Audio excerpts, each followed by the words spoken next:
किसी ने बड़ी कमाल की बात कही है कि जिस पे हम आंख बंद करके भरोसा करते हैं, एक दिन वही हमारी आंख खोल देता है। नमस्ते, ये है मतलब वाला गुड्डू व्लॉग। आपको एक कहानी बताती हूँ। एक बार की बात है, सुबह सुबह की घंटी बजती है और मनोज आता है कि किसने घंटी बजाई।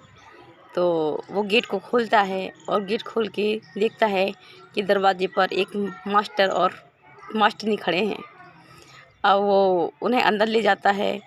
उसके पैरों की तले से मिट्टी खिसक जाती है कि ये हमारे घर कैसे आए। हक्का बक्का रह जाता है। कोई बात नहीं, अब वो अंदर ले जाता है और कहता है अपनी मैडम से कि इनके लिए चाय बना दीजिए। तो वो चाय बनाने के लिए चली जाती है और वो वहाँ दोनों जने बैठ जाते हैं। ये बात सुन कर के बेटी बाहर आती है कि हमारे घर पर कोई आया है।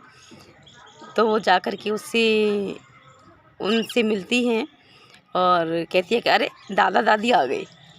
तो वो भी उसे प्यार करते हैं, लेकिन वो उसे कैसे पहचानते थे कि जो मनोज था उसी गांव का था, उसी के दोनों के घर आपस में मिले हुए थे।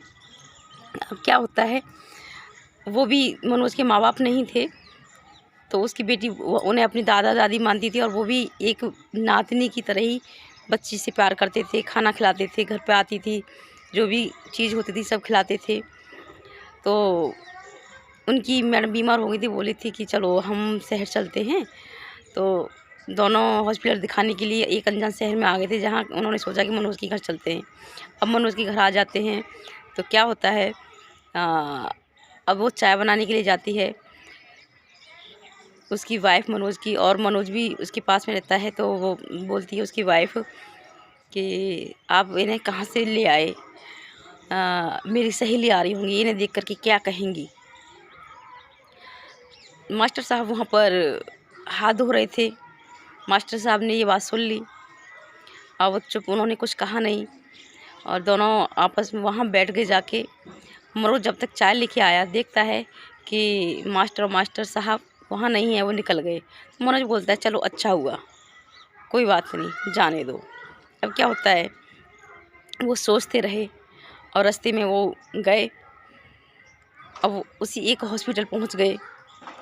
माइंड में सोच रहे हमने जिस पे भरोसा किया वो भी हमें देख कर के खुश नहीं है।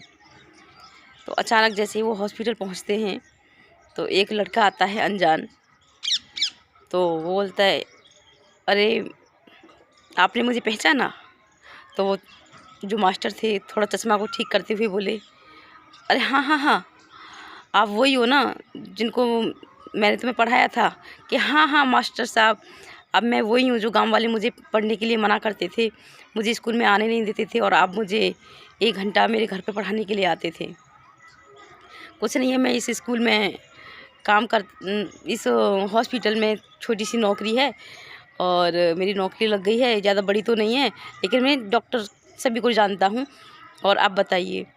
तो वो डॉक्टर के पास में ले जाता है, बड़े डॉक्टर के पास में, और उन्हें दिखवाता है। डॉक्टर साहब उन्हें देख लेते हैं। अब क्या होता है, उसके बाद में वो बोलता है कुलदीप, उसका नाम कुलदीप था। तो कुलदीप बोलता है कि मास्टर साहब आप चलो घर चलिए। अब वो उन्हें घर ले जाता है और वो खुश होते हैं कि मुझे तो कुलदीप के जैसा एक बेटा मिल गया, क्योंकि उनकी वो नेहा संतान थे, उनके पास में कोई बच्चा नहीं था। तो उसे अपना बच्चा मान लेते हैं और उसके पास ही रहने लगते हैं। कहते हैं पता नहीं है किस्मत कब बदल जाए। एक वो मनोज था जिस पर पूर्ण विश्वास किया था, जो उन्हें देख कर के शर्मिंदा हो गया और कहने लगा कि पता नहीं है ये हमारे घर आ गए। मैं तो वो कहने अपनी वाइफ से कह रहा था कि मैं तो एक बार गांव में गया था, तो मैंने कहा था कि तुम कभी हमारे घर भी घूमने के आना। सच में वो तो घर पे आ ही गए।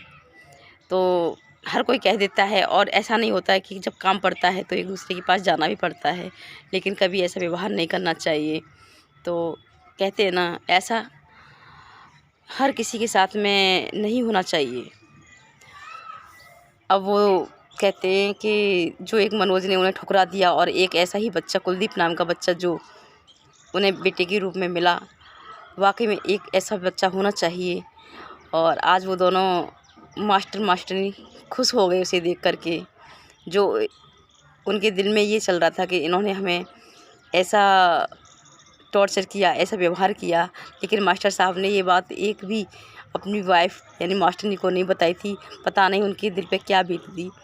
तो हम कहते हैं ऐसा व्यवहार कभी नहीं करना चाहिए। पता नहीं कौन इंसान कब मिल जाए और कब तुम्हारे लिए काम आ जाए।